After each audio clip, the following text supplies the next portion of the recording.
Last week we put together a compact little PC to test out the integrated graphics on the Ryzen 5 2400G, but this metalfish case does have just enough space to squeeze in a compact graphics card, and I do hate to leave a hole unfilled. The question is, what is the best choice to plug this gap, and is it really worth doing? Welcome to S-Computers, I am Scott, and today on the desk of Esk, let's answer that, shall we?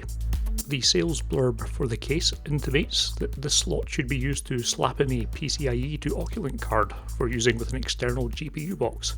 Maybe there's a fringe case where this makes sense, but I expect most people would be better served by buying a slightly bigger case that can hold a full-sized graphics card, like this barely bigger case also from Metalfish, the T60, used in a few builds prior on this channel. For the same reasons, trying to find a suitable graphics card here is a bit of a fool's errand, but viewers, I am ever your fool, particularly for oddball tech challenges. So, the constraints we're working to is a single slot graphics card, which vastly limits our contenders, a half height restriction, which further limits our contenders, and a length limit of 210mm, which, say it with me now, limits our contenders. That's right, well done, have a cookie. Trawling the web does give us a few options. I expect the single most powerful card that fits the bill is the RTX A1000, but the cheapest I've seen that going for lately is 250 quid, and it's more commonly north of 350, so, well, no, too rich for my blood. I've picked up this Sparkle Intel Arc A310 Eco for £83 a little while ago for another project, which I'm sure I'll bore you with soon, but this would struggle without resizable bar support, so isn't a great fit for this system. AMD's Radeon RX 6400, or the workstation version, the Radeon Pro W6400, might be a worthwhile upgrade even if it's going to be performance limited by the older PCIe generation on the 2400G. However, the lowest price I've seen these for is around £150, which is more than I'd like to spend, well, at all, let alone on something that's going to be bottlenecked right out of the gate. There are some single slot variants of the RTX 3050 6GB which would be a great contender, but they're rare enough that the cheapest I've seen them is about £200, and more normally £300 plus. Again, too rich for my blood. There's a suitable single slot variant of AMD's RX 550, but this is also somehow going for about £150, and that seems like a bad deal price to performance wise. On a good day you might find it for half that, but even so it's not likely to be much faster than the 2400G's integrated graphics, and that's also the case for a number of older generation cards. So, after discounting that lot, we're left with two contenders, both from Team Green, the Quadro P1000 and its successor, the T1000. I had settled on this 4GB P1000, which I've picked up on eBay for about £45, because it seems like it should be a halfway decent performer at a reasonable price.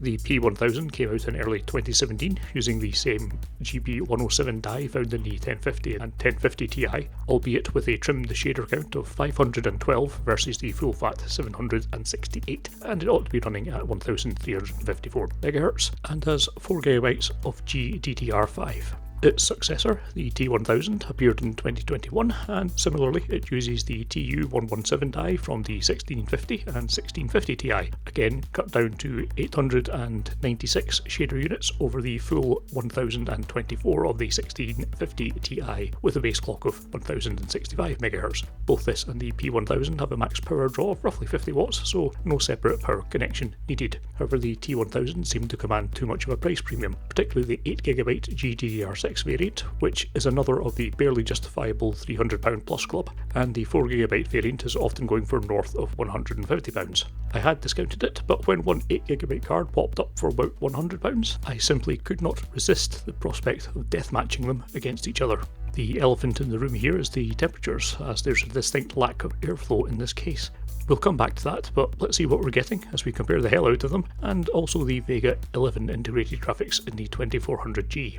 Taking a look at the synthetics first, in 3DMark's Firestrike, the P1000 gets 5,107 points, a 71% gain on the integrated graphics, 2,990 result. The T100 gives us 7,333 points, which is 44% more than the P1000 result, and a 145% gain on the integrated graphics. Moving over to TimeSpy, the P1000 gives us 1,732 points, 40% more than the base 2400G result of 1,238. The T1000 gives us 2,936 points, which is a 70% jump from the P1000 and 137% up from the integrated graphics result. Superposition at 1080p high settings next, and the P100 gives us 2,701 points, which is a 81% gain from the 2400G result. The T1000 boosts that up to 3,960 points, a 47% jump from the P1000 and 166% more than the integrated graphics alone.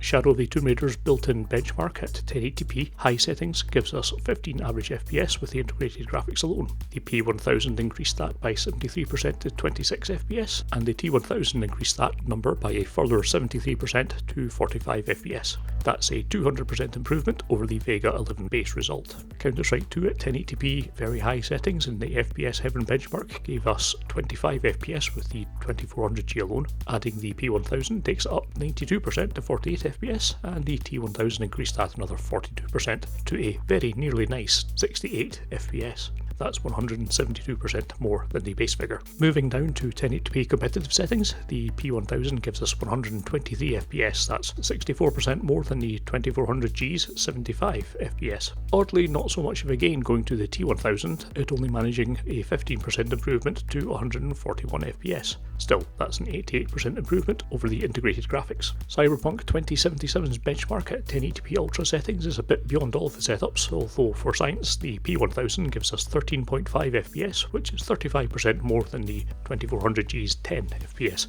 The T1000 gets a sizable 93% uplift to 26 FPS, which is 160% more than the 2400G baseline, but still not something you'd want to play a game like this at.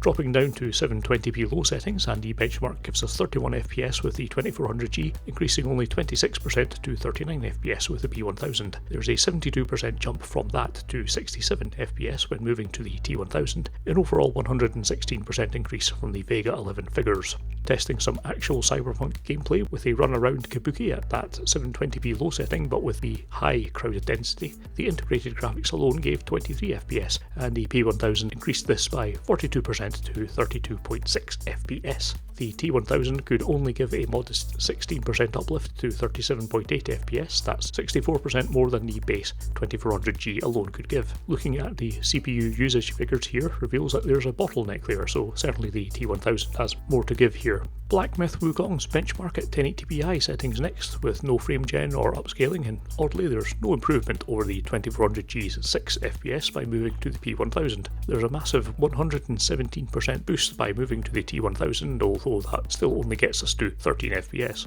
Out of interest, dropping to 720p, adding in 66% FSR upscaling and frame gen gets us just about playable results out of the P1000 at 47 FPS, and a certainly playable 83 FPS on the T1000. More Unreal Engine 5 shenanigans next with Marvel Rivals at 1080p native resolution, medium settings, where the inbuilt benchmark gets 6 FPS on the Vega 11, the P1000 increasing that 33% to a whopping 8 FPS, and the T1000 giving a massive 188% boost to an almost cinematic 23 FPS, 283% more than the base result. We get closer to playability by dropping to 720p low settings and adding performance FSR and frame gen, at least with the P1000's 54 FPS and the T1000's 65 FPS, although personally I don't rate frame generation as being all that great an experience on multiplayer shooters. Assassin's Creed Mirage benchmark at 1080p high settings gave 27 FPS on the 2400G alone, and the P1000 could increase that to 42 FPS, a 56% improvement. The T1000 gave a further 36% boost to 57 FPS for a total improvement of 111% over the Vega 11 result. Horizon Zero Dawn at the 1080p favor performance settings saw some decent gains from the clearly not playable 19 FPS of the Vega 11 baseline, up 84% to 35 with the P1000, and then up another 63% to 57 with the T1000, total improvement of 200%. Total War Warhammer 3 at 1080p Ultra settings next, and using the inbuilt Mirrors of Madness map benchmark gave us 8 FPS on the 2400G. There's a 50% boost to 12 FPS by changing to the P1000, and moving to the T1000 gives another 33% improvement to 16 FPS. Not quite where I'd hope to be, even if that is a 100% improvement over the Vega 11. Dropping to 720p low settings, and we might be getting closer to playable levels, maybe not with the integrated graphics result of 26 FPS, but there's a welcome 100% boost to 52 FPS by dropping in the P1000, and a further 60% goosing to 83 FPS with the T1000, a total improvement of 219% over the 2400G alone. Civilization 6 Gathering Storm AI benchmark at 1080p highest settings gets a bit of a boost by letting the CPU concentrate on the game logic, it seems, with the integrated graphics setting a baseline turn time of 72 seconds that speeds up to 63 seconds when using the P1000, that's 13% faster. However, there's only a further 3% drop to 61 seconds when moving to the T1000, so that's a mere 15% total improvement over the 2400G. We'll round off with a trip to Baldur's Gate 3, wandering around the lower city in Act 3 at 1080p Ultra settings, giving a 7.9 baseline with the integrated graphics, improving 87% to 14.8 FPS with the P1000, and a further 89% jump to 28 FPS with the T1000, a total improvement of 254%. Dropping the settings to 720p low, and the 2400G sets a baseline of 19 FPS, which the P1000 improves on by 72% to 32.7 FPS. There's only a modest 28% improvement to 42 FPS when moving to the T1000, and like Cyberpunk, we're being bottlenecked by the CPU here. Better to stay with 1080p Ultra, in my opinion. The problem with this specific set of data is that both cards are putting out more heat than this case can handle. That's not a fault of the case, it's simply not sanctioned for the type of buffoonery I'm inflicting on it. As a result, both are thermally throttling themselves to about 80 degrees C, leaving performance on the table. I think I can improve this by bodging a little Noctua fan in here, but that's another day's video. So, with the proviso that this wasn't a sensible idea in the first place, if you find yourself in this situation, perhaps by having a similarly spec'd and restricted office PC that you'd like to game on, what's the best choice? Well, just taking it on face value, there's a few occasions where the T1000 is being held back by the 2400G, and that's only going to get worse if it's properly cooled. I'm reluctant to recommend a system that unbalanced, but in this specific system, it is the difference between playable 1080p results or having to drop more often than not to 720p to get playable results out of the P1000. The value propositions of both cards are a bit weird, as they are skewed by having to meet this form factor. If you have the space, a full-sized equivalent graphics card will be faster and deal with the heat better. For example, the GTX 1660 6GB that I'd used in a previous build for £73 is a much better gaming proposition than either of these. For outright gaming, this isn't the build I'd recommend. Either get a full-sized, better performing PC rig for the same price if you have the space for it, or if space really is that tight and you don't need Windows, pick up a PlayStation 4 for £120 and put the rest of the budget towards a basic laptop, rather than spending around £300 on this. For the moment, I'm leaving the T1000 in here, but probably just until I find a better use for it, or can improve the cooling situation. I don't really want this running at 80 degrees continually. Not the most successful experiment, I suppose, but we learn as much from the failures as the successes. This case is probably best left without cramming a graphics card in here, so I'll keep an eye out for more powerful APUs to test. If you have any questions or want further details, please leave a comment down below, and if you enjoyed this Videotronic missive, then consider subscribing. And until next time, take care of yourself and each other.